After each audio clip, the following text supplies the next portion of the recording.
मणिपुर में असम राइफल्स के जवानों पर हमला। मणिपुर की हिंसा खत्म क्यों नहीं हो रही है? मणिपुर में डबल इंजन की सरकार हुई फेल। क्या सच में मणिपुर के दो टुकड़े हो जाएंगे?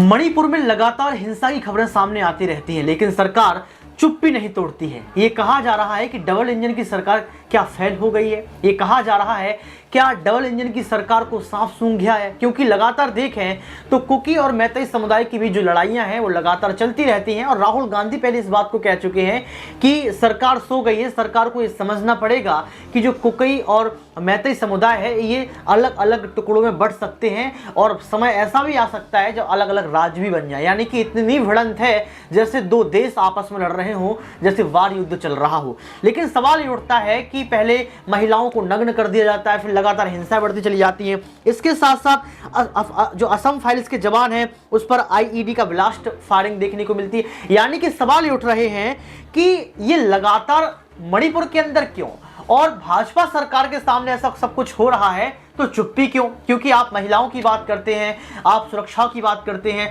आप जवानों के साथ दिवाली मनाते हैं, और आप ही ऐसे नेता हैं जो लगातार डबल इंजन का जिक्र करते हैं। आप दिल्ली के किसी भी कोने में चले जाइए, जहां जहां पोस्टर होर्डिंग लगे होंगे, वहां पर जिस राज्य में डबल इंजन की सरकार होगी वहां पता चल रहा होगा उन पोस्टर को देखने के बाद कि डबल इंजन की सरकार ने किया एक कमाल, डबल इंजन की सरकार ने किया एक काम। लेकिन आज हम जमीनी हकीकत की बात कर रहे हैं मणिपुर को लेकर कि मणिपुर की जमीनी हकीकत आखिर क्या है और कैसे जो है डबल इंजन की सरकार शांत है।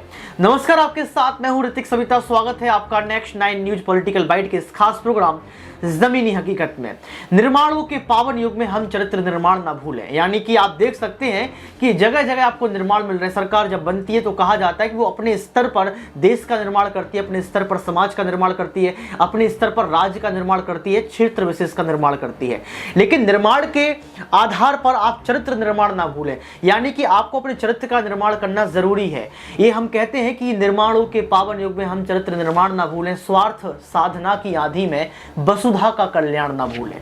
तो क्या अब वसुधा का कल्याण सरकार भूल चुकी है और क्या अपने चरित्र को खराब कर चुकी है? क्योंकि मणिपुर की जो खबर सामने आई है उससे ऐसा लग रहा है कि मणिपुर के चरित्र निर्माण में सरकार पीछे भाग रही है। इस खास रिपोर्ट को आप देखिए। मणिपुर में हिंसा लगातार बढ़ती चली जा रही है। कभी कुकी और मैतेई समुदाय में झगड़े हो जाते हैं, तो कभी महिलाओं को नग्न कर दिया जाता है, तो कभी इंटरनेट सुविधाओं को भी छीन लिया जाता है। और इसके साथ साथ दर्शकों आपको बता दें कि मणिपुर में डबल इंजन की सरकार है और सरकार लगातार सो रही है। मणिपुर में उग्रवादियों ने असम राइफल्स के जवानों पर घात लगाकर हमला कर दिया। हालांकि उग्रवादियों ने जिस समय जवानों पर हमला किया उस समय सभी जवान बख्तरबंद वाहन सवार थे, जिसके कारण उन्हें किसी भी तरह की चोट नहीं आई।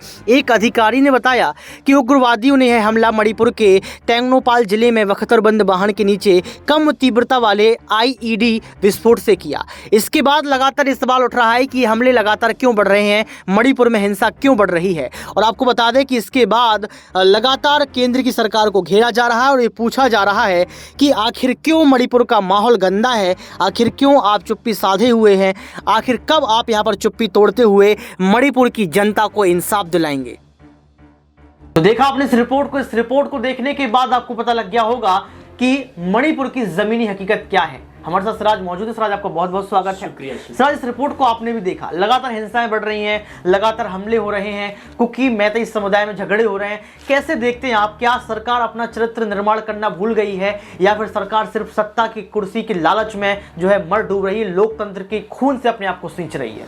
जी देखिए, इसमें कोई शक नहीं है, क्योंकि जिस तरीके से प्रधानमंत्री नरेंद्र मोदी आज का जो फाइनल मुकाबला है ऑस्ट्रेलिया और इंडिया का, उसको भी देखने की खबर मिल रही है। लेकिन वही वो प्रधानमंत्री जो आज तक मणिपुर पे एक जो है ट्वीट तक नहीं करते हैं, मणिपुर पर एक शब्द नहीं कहते हैं, मणिपुर जाते नहीं है। लेकिन विपक्ष का नेता एक राहुल गांधी, जिसको वो पप्पू बोलते हैं, जिसको बोलते हैं मानसिक रूप से बीमार है, जिसको बोलते हैं कि वो मूर्ख है, लेकिन वो व्यक्ति जाता है मणिपुर का दर्द समझने के लिए, मणिपुर के लोगों से मिलता है। तो मुझे लगता है ये प्रधानमंत्री नरेंद्र मोदी जो है वो जब प्रधानमंत्री बनते हैं तो किसी पार्टी विशेष के नहीं रहते। जब कोई भी नेता है वो संवैधानिक पद पे बैठता है तो वो देश का प्रधानमंत्री होता है, वो राज्य का होता है, वो जवाबदेही उसकी बनती है। लेकिन प्रधानमंत्री से हम उम्मीद कर सकते हैं कि उनको बोलना चाहिए था, उन्होंने पहलवानों के मुद्दे पे नहीं बोला, उन्होंने किसानों के मुद्दे पे नहीं बोला। लेकिन सिराज, यहाँ पर देश के प्रधानमंत्री महिलाओं की सम्मान की बात हमेशा करते हैं, आप कह रहे हैं कि नहीं बोलते। बेटी बचाओ बेटी पढ़ाओ का नारा उनका है, और इसके साथ साथ देखें तो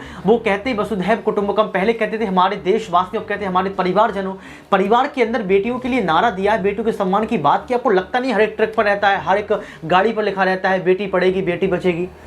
जी देखिए, जब प्रधानमंत्री नरेंद्र मोदी जब उस टाइम रैलियां कर रहे थे अभी 2014 में, तो उन्होंने कहा था मेरे को मौका दीजिए, 14 लाख 15 लाख सबके खाते में आएंगे। आपके खाते में आए? आए आपके खाते में? नहीं आए। तो ये तमाम तरह के जुमले हैं वो चलते रहते हैं चुनाव में। लेकिन मुझे लगता है ये बहुत ही गंभीर बात है, और एक देशवासी होने के नाते मुझे लगता है बहुत ही शर्म की बात है कि मेरे देश में महिलाओं को नंगा घुमाया जाता है। ये वो पावन धरती है जहां महिलाओं को इस देश से ज्यादा कहीं इज्जत नहीं मिलती, जिसको देवी का रूप माना जाता है। लेकिन उसी देश में बिल्कुल हम कहते भी यत्र नार्यस्तु पूज्यन्ते रमन्ते तत्र देवता, यानी कि जहां नारियों की पूजा होती है वहां देवता निवास करते हैं। इस पर तरीके की बात जो है पढ़ते आए हैं, सीखते आए, संस्कार और संस्कृति की हम बात करते हैं सिराज। लेकिन सवाल मेरा सिराज आपसे ये रहेगा कि मणिपुर सरकार ने जो है विस्थापित परिवारों के लिए स्थायी आवास योजना की घोषणा की, जिनके घरों को 3 मई के बाद भड़की जाती हिंसा के दौरान आग लगा दी गई थी या क्षतिग्रस्त कर दिया गया था। अधिकारियों ने बताया कि मणिपुर घाटी और पहाड़ी इलाकों में करीब 4,800 और 5,000 घरों के नष्ट होने की खबर है। लेकिन यहाँ पर राहत दी जा रही है सिराज, यानी कि गवर्नमेंट अपने स्तर पर काम कर रही है। जी देखिए, गवर्नमेंट कर रही है, ये कोई एहसान का मुद्दा नहीं है। बात यह है कि जो लोग इसमें जिन परिजनों ने अपने परिवार को खोया है, आप कितने बच्चे जो हैं वो अनाथ हो गए होंगे, कितने जो बेटियां हैं वो अनाथ हो गई होंगी, कितने माँ ने अपने बेटे खोए होंगे। तो इन तमाम तरह के जो मुद्दे हैं वो उठने चाहिए, और उसकी भरपाई मुझे लगता है दुनिया की कोई सरकार नहीं कर सकती, क्योंकि आप जानते हैं परिवार का खोना उससे बड़ा दुख नहीं हो सकता, और खास तौर पर वो चीजों को कंट्रोल किया जा सकता है। लेकिन सरकार जो है वो करती नहीं है कुछ खास। अमित शाह जाते हैं और दंगा जो है और उग्र होता जाता है। मुझे लगता है जो बीजेपी है उससे हम काफी ज्यादा उम्मीदें कर रहे थे कि इन तमाम चीजों को जो है देखा जाएगा। आप देखें कि इंडिया जो है, भारत, वो अभी इजराइल के समर्थन में जो आया था, लेकिन अपने ही देश में इतना बड़ा मुद्दा चल रहा है जो देश में थू-थू हो रही है हमारे देश में, तो उसको लेकर नहीं कुछ कार्रवाई करना मुझे लगता है बहुत ही शर्मनाक बात है हमारे लिए। लेकिन आपको क्या लगता है कि अगर जातीय हिंसा पर सरकार शांत है, भाजपा के जो आला कमान है अगर वो शांत है, तो क्या कारण हो सकते हैं? आपको लगता नहीं है कि उनका क्या मणिपुर से ऐसा जो है नाता है कि वो शांत रहेंगे? तो काम तो हो रहा होगा ना सिराज। आपको क्यों लगता है कि अगर प्रधानमंत्री शांत है तो क्यों है? क्यों का जवाब आप दे पाएंगे? जी बिल्कुल, जिस तरीके से आपने पूछा क्यों, तो मुझे लगता है जिस तरीके से अब चुनाव है और चुनाव में किसी खास समुदाय की वहां पे जनसंख्या ज्यादा है, ऐसे में किसी खास समुदाय को फायदे पहुंचाने के लगातार जो है सवाल उठते रहते हैं वहां के मीडिया पर भी, और वहां की जो सिक्योरिटी है उसके ऊपर भी, कि सुरक्षाकर्मी की वो किसी खास समुदाय को जो है ज्यादा सपोर्ट कर रहे हैं। तो मुझे लगता है ये जांच का विषय है और ये सोचने वाली बात है। चुनाव है, देखिए आपको समझना होगा, चुनाव के लिए जो है इस देश में बहुत कुछ होता रहा है, इतिहास में उठा के देख लीजिए, और पहले भी और अब भी और आने वाले टाइमों में भी होता रहेगा। यही जो कारण है कि आज हमारा देश जो है दावे तो लगातार किए जाते हैं, लेकिन भुखमरी में, एजुकेशन में, नौकरी में लगातार पीछे हटते जा। यानी कि सिराज ने साफ तौर पर बताया कि चुनाव के चलते इस तरीके का माहौल बना दिया जाता है, क्योंकि सत्ता के लालच में लोकतंत्र के खून से सरकार अपने आप को सींचती है, और कहीं ना कहीं इसमें सच्चाई भी है। लेकिन आपको बता दें कि इंडिया गठबंधन जो है, जिसको आप इंडी गठबंधन बोलते हैं, उसने साफ तौर पर ये ऐलान किया है कि अगर यहाँ पर सरकार जीतती है, सरकार बनती है, तो उनके लिए काम करेंगे। हालांकि अगर नहीं भी बनती तब भी जो इंडी गठबंधन मणिपुर को लेकर जागरूक है, सक्रिय है। एक रिपोर्ट में कहा गया कि विपक्षी दलों ने, यानी कि इंडी गठबंधन ने कहा कि 10 राजनीतिक दलों के नेताओं ने संकल्प लिया है कि वह राज्य में जारी हिंसा का उनके मार्गदर्शन में समाधान खोजेंगे। इसके आगे विपक्ष ने कहा कि वह चाहते हैं कि इस मुद्दे पर सर्वदलीय बैठक का आयोजन किया जाए। इसके साथ ही उन्होंने कहा कि अगर प्रधानमंत्री व्यस्त हैं तो वह उनसे दिल्ली जाकर मुलाकात करने के लिए भी तैयार हैं। कांग्रेस नेता ओ इबोबी सिंह ने कहा कि मणिपुर में जारी यह जातीय संघर्ष बीते 6 महीने से अधिक समय से चल रहा है, और इस संघर्ष में बड़ी संख्या में लोगों की जान चली गई है। मणिपुर में 60,000 लोगों का आंतरिक विस्थापन हुआ है।